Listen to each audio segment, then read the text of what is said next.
Finding empowerment, embracing layers, yeah. We get to Hello, Melissa Crook here. Welcome back to the Feel Podcast today. It's time for another one-on-one empowerment episode with me. Today, we are talking about the connection between our mental health, our emotional health, our physical health, our spiritual health, our financial health, our sexual health. All of these components of our health are connected. They are not separate. They all impact each other. They all play out over each other. And it's important that we understand that because this helps us to identify where it is we need to address some things in our lives. These things are clues. And I'm very passionate about the fact that emotions and the impact of them are not our body failing us. There are our body sending us warning signals, clues, alarms sometimes. Pay attention. I need some help here. I need you to address this. I want us to be healthy. And so we're going to have a conversation today about this and how you can support yourself well in this and maybe unlearn and relearn some things that you've been told about these connections, because Western medicine tends to treat these as separate entities. We're starting to learn more and more over time the connection that exists between them. And then instead of just throwing these different band-aids at these separate things, we look at how they're all fitting together and how they're impacting each other and get curious about the why and solving it instead of just putting a band-aid on symptoms. And so let's get into this conversation. Taking care of all these spaces in your life. Have you experienced this? And if you think you haven't, I'm going to almost promise you that you have, but we haven't been trained to think about it this way. And so we're going to talk more about that and what it can look like. Does your self-care incorporate the physical, the mental, the emotional, the spiritual, the sexual, the financial? Because all these different things impact our stress levels, our ability to feel content, ability to feel joy, levels of anxiety, levels of contentment and peace. They're all impacted by this. Angst in relationships. I mean, there's all of these things move and fit together. There's a conversation that we have in the online course. And if this is an area that you're really struggling in, this is a great investment you can make in yourself. But I'm going to touch on some highlights from that today that are going to hopefully help you wrap your mind around this and identify whether you're really addressing this in a way that's healthy and necessary for you. But we talk about segmentation, and that means that separating out and compartmentalizing all these different areas as separate entities rather than the collective activities in our body that they actually are. Segmentation may begin as self-protection, but it often eventually becomes self-suppression. That is a quote from Susan David, who is someone that I follow that I highly recommend. She has a monthly newsletter on emotional agility. She's done a lot of work in this area. And I think this quote is powerful and it says it all. Segmentation may begin as self-protection, but it often eventually becomes self-suppression. And we know, if you've been following me at all, that suppressing emotions, suppressing these things that we say we don't have time for, or we've been told are inconvenient, or we don't want to bother someone else with, they're not going away. They're going to bubble up later in some other, most likely unhealthy way. So it's really important that we can get connected with these things and have resources to help us process and move through them so they don't become an ongoing, more serious problem. So some more from my friend Susan David. She's not really my friend. Well, she doesn't know she's my friend. I wish she was my friend, but she's my friend that I utilize. So we'll use that word friend in that context. Emotional agility from Susan David. When we create environments in which people feel welcome to share more of who they truly are, we don't just support well-being. We spark creativity, collaboration, problem solving, innovation, belonging. We establish the trust that is necessary for these things to thrive. And this is true in our homes. It's true in our workspaces.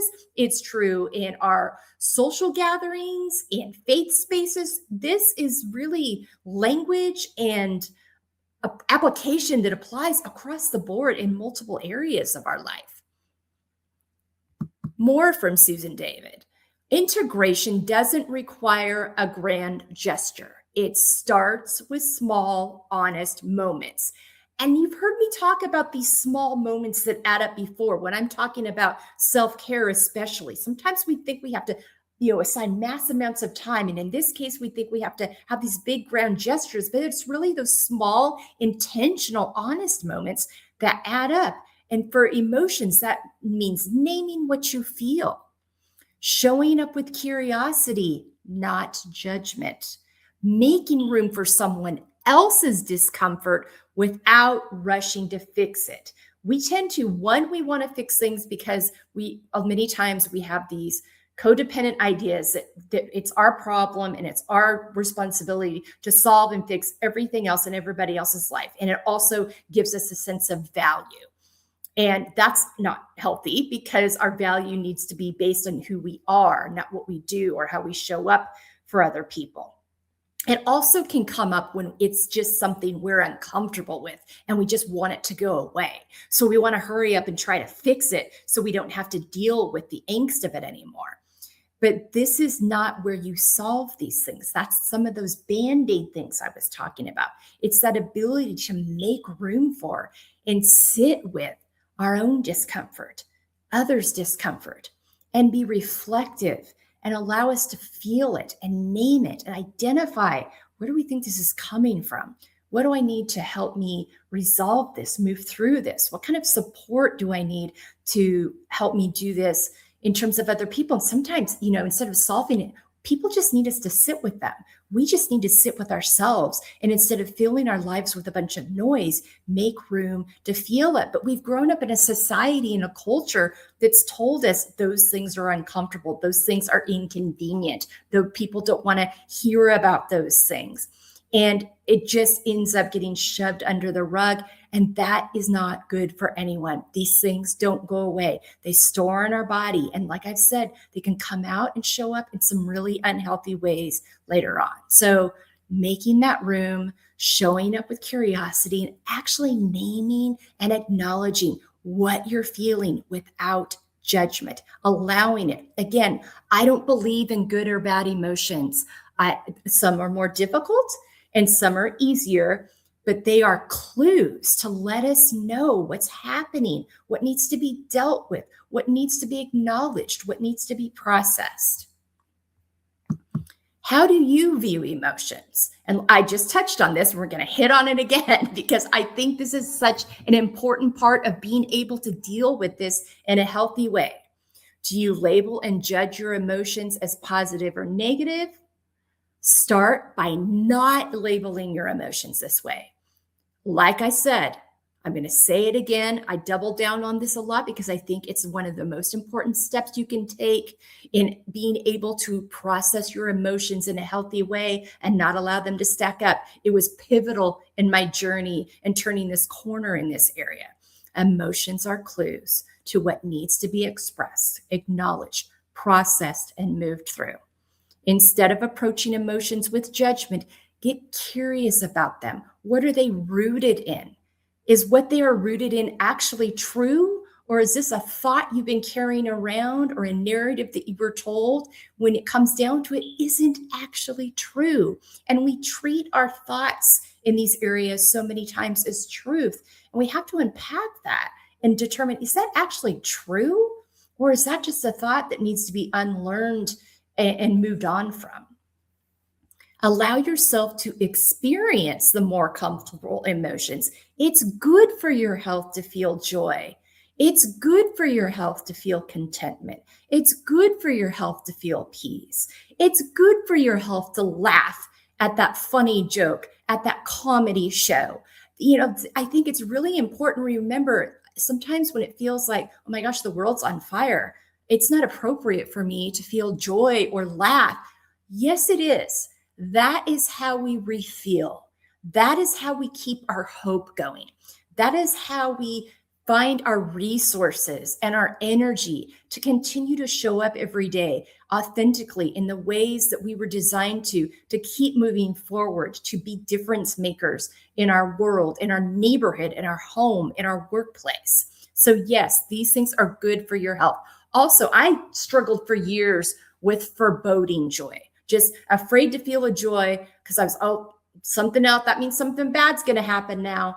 That life is life. Listen, things, good and bad things are going to happen, but that foreboding joy is not that is not an actual scientific truth that something bad's going to happen the next minute. Feel that joy, allow it, give yourself space for it. It's so good for us to have that, and we need it. Again, we need it for all of the physical health reasons, mental health reasons, emotional health reasons, that resource feeling, that joy feeling. It can be an act of resistance when you're surrounded by forces and powers that be that want to take you out of the fight, that want you to feel discouraged, that want you to quit being curious and asking questions. Don't let them have that. Don't let them steal that from you. So I feel really strongly about that, all of this, and especially that piece there. The impact of societal and cultural narratives. This has a huge impact on how free and safe we feel in allowing and processing and moving through and talking about our emotions. Society, culture, family systems, faith spaces all have a lot to say about what is and is not acceptable to feel and process. It is so important to realize when these narratives are hurting us, despite the stigmas that exist about women and anger, just like all emotions, it requires acknowledgement, feeling, processing, and moving through. And that's just one example of an emotion we've heard incorrect information and narratives around. If we don't allow ourselves to feel and move through it, then it can come out in an unhealthy way. Anger can be a great motivator for change when it's channeled in a healthy way. And like I said earlier, this is just one example of how societal narratives impact how we do or don't process emotions. This is a lot to cover here, and I know it's a lot in one time. And like I said, if you need more help and support, reach out to me at embracinglayers.com in that contact form, and let's just, get together and discuss some ways to support you in this. But the big takeaway from today is the connection between a mental, emotional, spiritual, sexual, financial, physical health. All these systems are connected and impact each other. They all require our attention in order to be the healthiest versions of ourselves. So some ways to put this into practice and start thinking about this are when you are feeling sensations in your body or feelings that seem to come out of nowhere, acknowledge that. Allow yourself to feel it and try to identify what it might be rooted in. This can go back to exercises of writing down all that you're feeling, recording it on your phone, writing it in your notes on a tablet. For example, if you have a raging headache, think about what you've been engaged with that could be inducing that. Utilize a feelings wheel. This can be really helpful. Just Google feelings wheel, and I'll try to put this in the show notes as well. That can be really helpful in naming your emotions, because there are a lot more emotions out there than we realize, and it's important to name them accurately so we can really get to the root of them and know how to process them. So I will find that and link that in the show notes, that feelings wheel. Is there something within that you can take action on to help yourself? Is there something that you need to talk to someone about? Do you need to release some anger or sadness or grief via a good cry or punching a pillow a few times? Take time to really connect the dots. These are such important practices. They have such huge impacts on our health, for ourselves and our relationships, our ability to show up well in all of our spaces, in our workspaces, in our neighborhoods and communities. So really be intentional about this. A practice that I utilized when I was first really struggling to get connected with this is I would write down my emotions every day. to help me know where I was at. So that could be a simple act that you start this week to help you start getting in touch with and addressing these things and unpacking some of these narratives that need to be unlearned and relearned. So I know this was a lot today. I also hope it gets you thinking about this because this has such a huge impact on our ability to live well, our ability to live healthy, our ability to live empowered. And remember, always, you are worthy, you are valuable, and you get to choose. I hope you found this supportive and helpful. Take good care, and I'll see you next time here on the Feel Podcast.